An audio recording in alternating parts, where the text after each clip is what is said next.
some of the most intense and difficult passages in the Hebrew Bible about judgment come from Ezekiel, particularly those sections that are sexually graphic. So how do we make sense of these sections in the book of Ezekiel?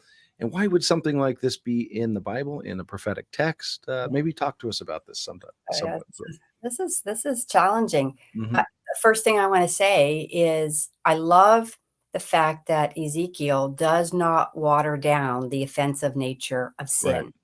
And that's what we see then in these chapters that are, sexually graphic. And so probably the classic text and the longest oracle in the book is chapter 16 of Ezekiel.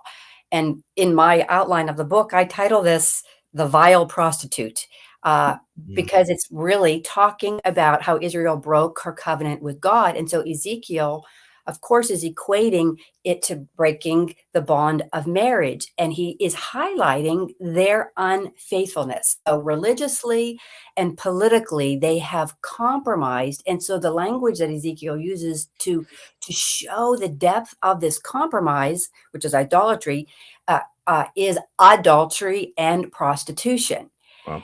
And that's how he describes their unfaithfulness. And it's a profile. I mean, if you think about this, like I think I might even say this in the commentary, but if you were to rate this would be R-rated for sexual language and totally. Some violence. Yeah. Chapter 16 is a hard read, but here's what I want to say. It's shocking. But the language that's used in chapter 16 shocks the reader just as much as Jerusalem's conduct should shock the reader. Yeah. Right? And so it's a literary way for, a prophet to get his audience's attention. And it is, it's to say that God's people are worse than Sodom, to say that God's people are worse than, the vilest of the vile is remarkable. That he actually has to say that, but what a way to get across the offensive nature of sin.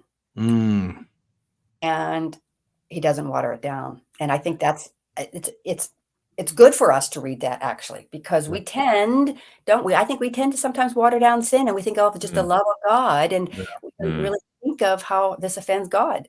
Yeah, like you're saying, it's a good message for the church today, in a sense, right? I mean, as far as knowing that what sin does is so gross. I mean, it is offensive to the Lord in that sense. Yeah. So absolutely.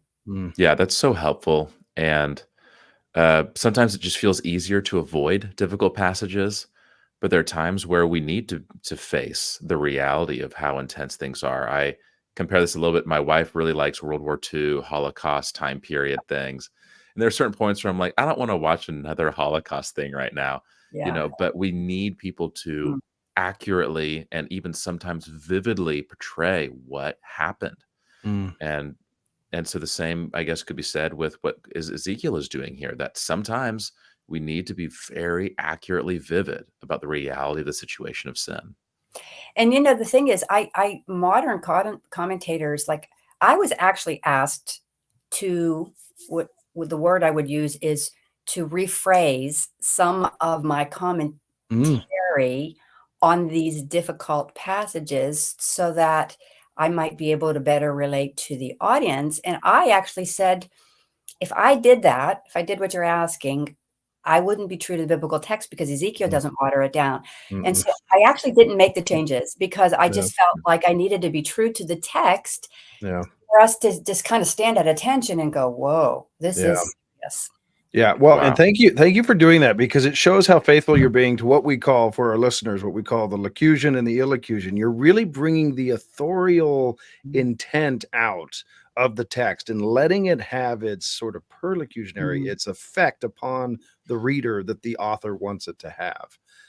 So important for hermeneutics, so important for reading the text and interpreting it. So well done. That's great. Yeah, thank you. What I'd recommend for others, if Ezekiel 16 has been a passage that's really troubled you, or maybe you've avoided, or you've never even heard about what we're talking about, I highly recommend go to, just even if you can go to the link in our description below for her Ezekiel commentary through Gospel Coalition, go to chapter 16, see what she has to say.